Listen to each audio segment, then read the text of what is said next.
Medigap plans, also known as Medicare supplements, are usually considered the best coverage you can get. They're predictable, they're flexible, and they give you the freedom to see any doctor that accepts Medicare. But there's one thing no one talks about when you're first shopping for your plan. Your Medigap premium will go up every single year. I'm Pam Turner, the creator and facilitator of the Medicare Facebook group known as Navigating Medicare the Easy Way. I help you to put aside all those fears and worries about getting onto Medicare and enrolling in the right plan by streamlining the whole process for you.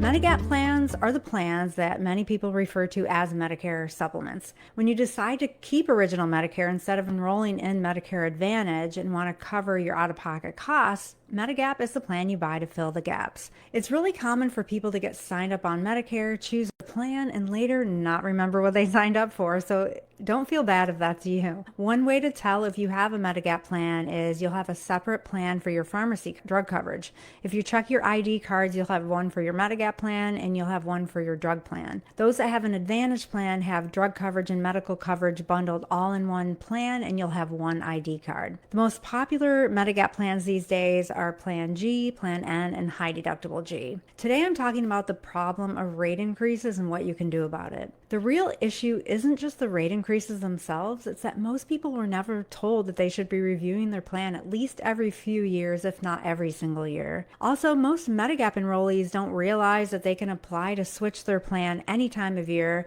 and that the fall open enrollment has nothing to do with Medigap plans. Here's what ends up happening. People enroll at age 65, they choose a plan, and then they just stay there. Not because it's still the best option, it's because no one told them that there was another option. I see this all the time. I had a client come to me who had been on her Medigap Plan G for about 6 years. Great plan, nothing wrong with it, but her premium had climbed to over $240 a month. She thought that was normal. She thought that that's just what Medigap costs. When we reviewed her options, we found the exact same Plan G for around $140 a month. Same coverage, same benefits, same access to doctors. The only difference was the price. That's over $1,200 a year that she had been overpaying simply because no one told her to review it.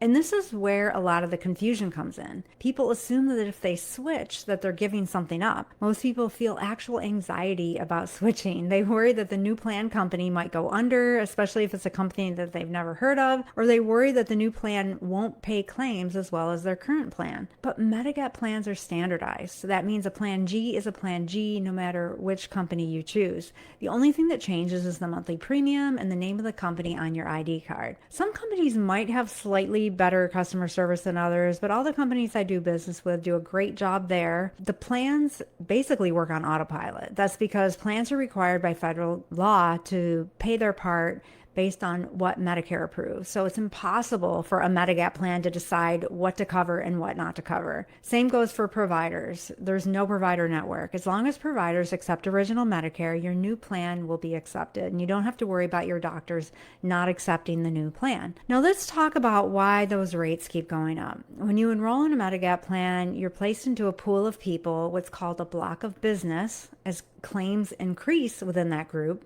premiums go up for everyone. It's not based on your personal health. It's based on the overall cost of that group. Add in inflation, sometimes age-based increases depending on your state, and over time those premiums can go up a lot. And here's another important piece. Each company prices their plans differently, even though the coverage is identical. So while your current plan may have increased more aggressively, another company may be offering a much lower rate for the exact same plan. That's why reviewing your options matters. Another reason that the rates are so different for the exact same coverage is the timing that a plan comes on the market. Remember what I said about those that enroll in a plan being referred to as a pool of people, or also known as a block of business? Many companies close down a block of business after 5 to 6 years. That means the company no longer accepts new enrollments into their current Medigap plans. Those plans are closed, and they release new Medigap plans at bargain rates. This is standard practice in the Medigap industry. Other plans that are still accepting new members, in other words, like ones that didn't close down, they've been on the market maybe for 5 to 10 years, they're going to naturally have higher rates because all those years they've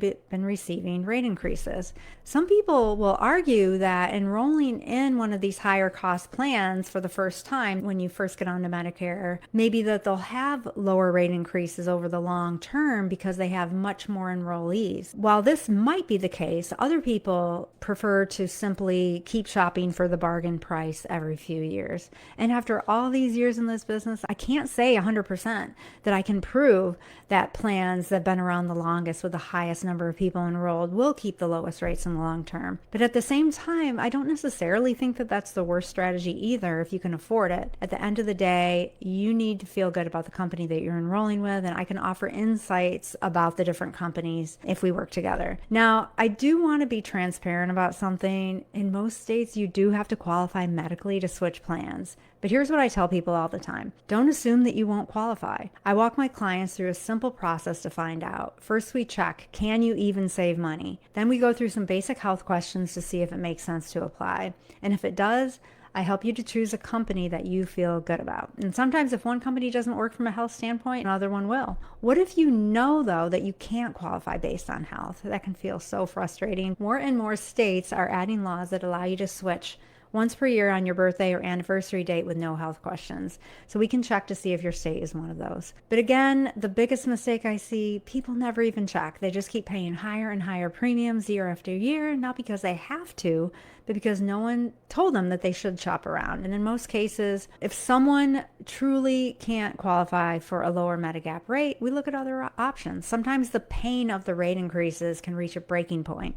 And even if you thought that you'd never consider a Medicare Advantage plan, I have seen some people make the decision to switch based on unbearable rate increases. I helped a couple paying over $600 a month combined for their Medigap plans, plus another $150 combined for their drug coverage. They reached a point where the monthly cost just didn't make sense anymore. So we explored Advantage plans in their area. Now, was Advantage their first choice? No. But when they looked at the numbers, they realized that their max out of pocket on the Advantage plan was close to what they were already paying every year, whether they used the plan or not. This plan switch saved them over $800 a month. Again, this is very much a case-by-case basis. There's no one-size-fits-all answer, but it all starts with reviewing your situation. That's the common thread in every story. If you've had your Medigap plan for years and haven't looked at it, there's a very real chance that you're overpaying, not because you made a bad decision, but because no one told you that this isn't necessarily a one-time decision. This is something that should be revisited, and that's exactly what I help you do. We take a look at what you have, compare it to what's available, and see if there's an opportunity to save without sacrificing coverage. If there is, great. If not, you can at least walk away knowing that you're in the right place. Either way, you're no longer guessing about it. And remember, Medigap plans can be switched any time of year if you qualify. If you want help reviewing your Medigap plan, you can schedule a call with me over at decodingmedicare.com right on the contact page. My help is always 100% free, and I'll walk you through everything step by step so you feel good about any changes that you end up making. Enjoy the rest of your day, and I will see you in the next video.